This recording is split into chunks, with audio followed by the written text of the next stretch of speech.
पहले तो हाईकोर्ट से इस्तीफा देकर जज साहब बीजेपी में शामिल होते थे, लेकिन अब तो भाजपाई पार्टी से इस्तीफा देकर हाईकोर्ट में शामिल हो रहे हैं। जी हाँ, चौंके मत सच है। एक तरफ बीजेपी की प्रवक्ता को महाराष्ट्र हाईकोर्ट की जज बनाने की सिफारिश हुई, दूसरी तरफ सुप्रीम कोर्ट ने नोटिस जारी किया तो तहलका मच गया है।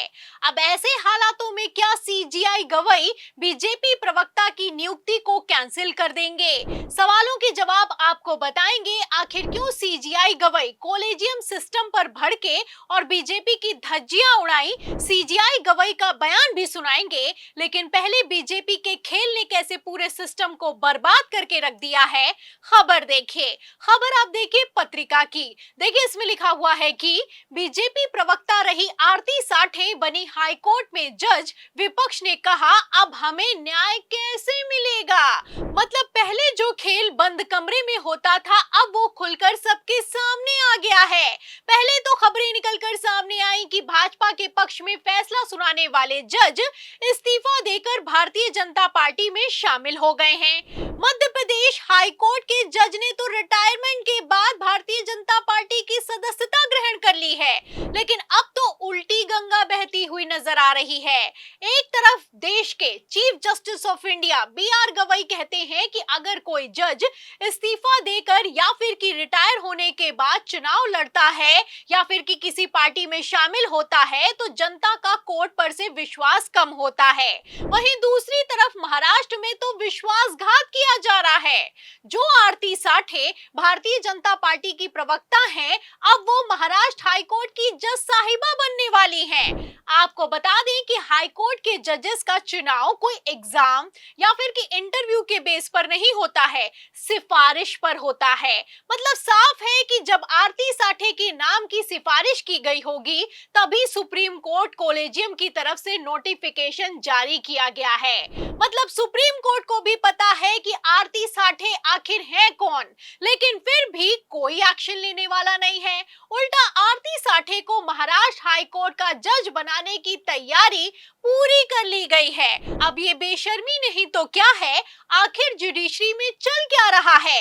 जैसा कि आप जानते हैं कि ठीक एक दिन पहले बीजेपी के करीबी जस्टिस दीपांकर दत्ता ने नेता प्रतिपक्ष राहुल गांधी को सच्ची देशभक्ति का पाठ पढ़ाया और अब तो जजेस को बीजेपी का करीबी होने की भी जरूरत नहीं है, क्योंकि भाजपाइयों को ही न्यायपालिका में भर्ती किया जा रहा है।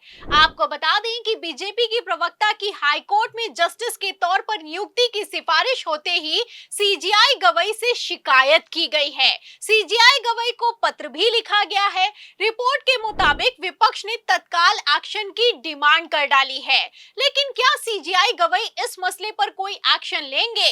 ये सवाल इसलिए क्योंकि नियुक्ति किसी और ने नहीं बल्कि सीजीआई गवई की परामर्श पर की गई है। खेल समझिए। पहले तो सीजीआई गवई ने कॉलेजियम सिस्टम को लेकर बयान दिया कि अदालतों की स्वतंत्रता से कोई समझौता नहीं होगा, लेकिन अब समझौता तो छोड़िए, अदालतों में फैसले ही भाजपाई नेता लेने वाले हैं। ऐसे हालातों में कल को फिर से राहुल गांधी की सांसदी चली जाए या फिर कि राहुल गांधी को जेल में डाल दिया जाए तो कोई बड़ी बात नहीं होगी। आपको जानकर हैरानी होगी कि हाईकोर्ट के जजेस की नियुक्ति मुख्य न्यायाधीश के परामर्श पर की जाती है। तो क्या खुद सीजीआई गवई ने बीजेपी प्रवक्ता को महाराष्ट्र हाईकोर्ट का जज नियुक्त किया है? जवाब है हाँ। एक तरफ सीजीआई गवई से सिफारिश हुई, दूसरी तरफ सुप्रीम कोर्ट ने नोटिफिकेशन जारी कर दिया। मतलब जो सीजीआई गवई कल तक कहते थे कि अदालतों की स्वतंत्रता से कोई समझौता नहीं करेंगे, अगर कोई जज इस्तीफा देकर चुनाव लड़ता है तो ये विश्वासघात होता है, वो आज खुद क्या कर रहे हैं? कई तरह के सवाल खड़े होते हैं और अब इन्हीं सवालों को लेकर बवाल भी खड़ा हो गया है। खबर भी मौजूद है। खबर आप देखिए हिंदुस्तान की, इसमें लिखा भी हुआ है कि कौन है बीजेपी की वह पूर्व प्रवक्ता जिन्हें हाईकोर्ट जज बनाने की हुई सिफारिश, महाराष्ट्र में सवाल और बवाल होना भी मैं आपको बता दूं लाजमी है, क्योंकि 2024 में आरती साठे ने बीजेपी से इस्तीफा दिया और 2025 में उन्हें हाईकोर्ट का जज बना दिया गया। आपको बता दें कि सिर्फ आरती साठे नहीं, उनके पिता अरुण साठे भी भारतीय जनता पार्टी और आरएसएस से लगभग 20 सालों से जुड़े हुए हैं। पूरा का पूरा परिवार बीजेपी से जुड़ा है। सुप्रीम कोर्ट ये अच्छे से जानता है, लेकिन फिर भी कोई एक्शन लेने वाला नहीं है। खबर के मुताबिक बीजेपी प्रवक्ता आरती साठे को लेकर जैसे बवाल मचा है, ऐसे में सीजेआई गवई पर तगड़ा दबाव बनाया जा रहा है। और अब क्या इस दबाव में सुप्रीम कोर्ट कोई एक्शन लेगा? इस सवाल के जवाब में भारतीय जनता पार्टी की जुडिशरी में हो रही घुसपैठ पर आपको क्या लगता है? क्या इस बार हद पार हो चुकी है?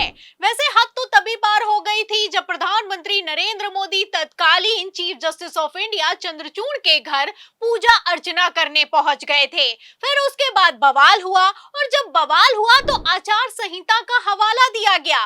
दावा ये किया गया कि प्रधानमंत्री नरेंद्र मोदी ने आचार संहिता का उल्लंघन किया है। न्यायपालिका और क्या कार्यपालिका में दूरी होनी चाहिए, और अगर ये दूरी खत्म होती है तो लोगों का न्याय से विश्वास उठता है। फिलहाल अब विश्वास उठने से ऊपर की बात हो गई है। जिस तरीके से भारतीय जनता पार्टी की प्रवक्ता, जो कि कल तक न्यूज चैनल्स में जाकर भारतीय जनता पार्टी को प्रोटेक्ट करती थी, अब वो महाराष्ट्र हाई कोर्ट में जजमेंट पास करेगी। और आप अच्छे से जानते हैं, वैसे भी हाई कोर्ट को लेकर कई तरह के सवाल खड़े होते हैं। हाई कोर्ट के फैसले को लेकर पहले ही सुप्रीम कोर्ट ने कह दिया है कि पूरा का पूरा सिस्टम बर्बाद हो चुका है। फिलहाल सिस्टम कितना बर्बाद हो चुका है, इसका अंदाजा आप इस बात से लगा सकते हैं कि इलाहाबाद हाई कोर्ट का सिटिंग जस्टिस विश्व हिंदू परिषद के कार्यक्रम में जाता है और मुसलमानों को कठमुल्ला बताता है। तो फिलहाल पहले तो बयान निकलकर सामने आते थे, पहले तो जुडिशरी से लोग भारतीय जनता पार्टी में जाते थे, लेकिन अब भाजपाइयों की भर्ती न्यायपालिका में शुरू हो गई है। फिलहाल जिस तरीके से काम हो रहा है, जिस तरीके से न्यायपालिका को हाईजैक किया जा रहा है, ऐसे हालातों में आपको क्या लगता है, आखिर सीजेआई गवई पर किस बात का दबाव रहा होगा? आखिर किसकी सिफारिश पर आरती साठे का नाम सीजेआई गवई ने अप्रूव किया होगा? इस सवाल के जवाब में, पूरी रिपोर्ट पर, न्यायपालिका की हालत पर, भारतीय जनता पार्टी की घुसपैठ पर जो भी आप सोचते हैं हमें कमेंट बॉक्स में जरूर लिखें। वीडियो को ज्यादा से ज्यादा शेयर करें, हमारे चैनल को लाइक करें, सब्सक्राइब करें, ज्वाइन करें। फिर मिलती हूँ अगली खबर के साथ, तब तक के लिए धन्यवाद।